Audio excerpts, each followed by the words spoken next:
Hello, my name is Sean Littlelow. I'm here today to discuss with you um, a situation that is very detrimental to our population. One thing that we have in common in this room today is that we all of different shapes, sizes, but we also are of different ethnicities. I'm here to talk to you about mass incarceration of African Americans in prison facilities. The reason why this is detrimental to the youth of today, the future youth of today, as my godson here, even though he's small, but this is also pertaining. It also involves him as a statistic, as well as other people in the audience today. I just want to leave with you a few facts of why this is so important to monitor and teach our children and kids of the future coming up in age. Because as of me, my cameraman, and along with other people, have dealt with situations where we have been racially profiled, so on and so forth. I just wanted to piggyback on some facts from NAACP that a lot of you might not know. Did you know in 2014, African Americans constituted a population of 34% inside the correctional facility, which is 2.3 million of 6.8 million inside corrections.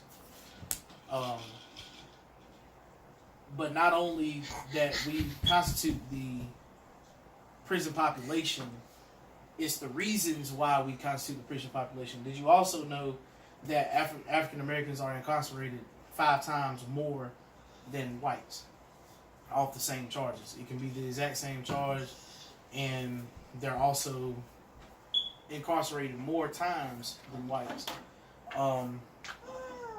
The reason why I say this is because also it also informs that the women, not only men but women in general too, are black women are imprisoned 5 times more than white women as well. So this is detrimental to those of the prison population, because of the fact that excuse my godson here. He's just playing around. He's a little kid, but like I said before, it also involves him as well as some information that I want everybody to know, because not only if you're 18, 8, 5, 28, 82, it involves you as a whole. Also, I wanted to piggyback off of, even though African Americans and Hispanics hold the prison population over whites, if African Americans and Hispanics were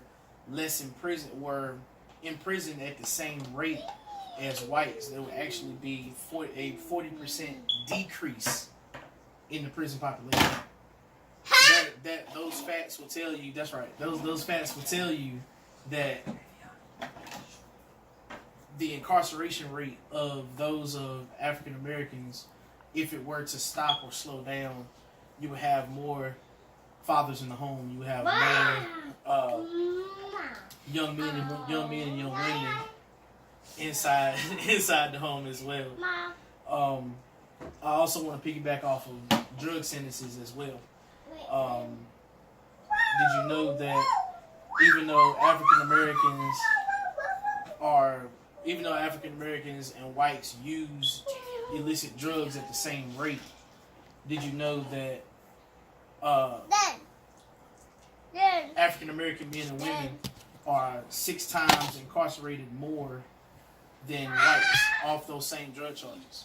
So these are just few facts that I just wanted to throw out as well. Also, the spending on prisons. In 2012, we spent $81 million on correctional facilities, whereas that $81 million can go to a school or go to funding for education and books and to keep the kids out of the prison system, to keep them in school, to keep them educated on to becoming the future lawyers and judges, law enforcement officers of America today.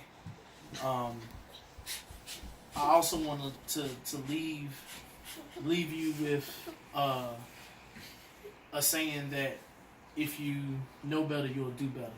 The reason why I say this is because of the fact that as adults raising kids, whether we have kids or we're raising kids in the community, the kids in the community are the future of the day. So therefore, we need to teach my godson and others that we don't want them to be a part of the statistic of being incarcerated later on down the road. These facts are very important. These facts that I would like for you to know, and hopefully after today that you will just have a little bit more knowledge of this rate of everything being as it is. We need to protect our kids from the things that's going on out here in the world today. And I just want to leave you with that.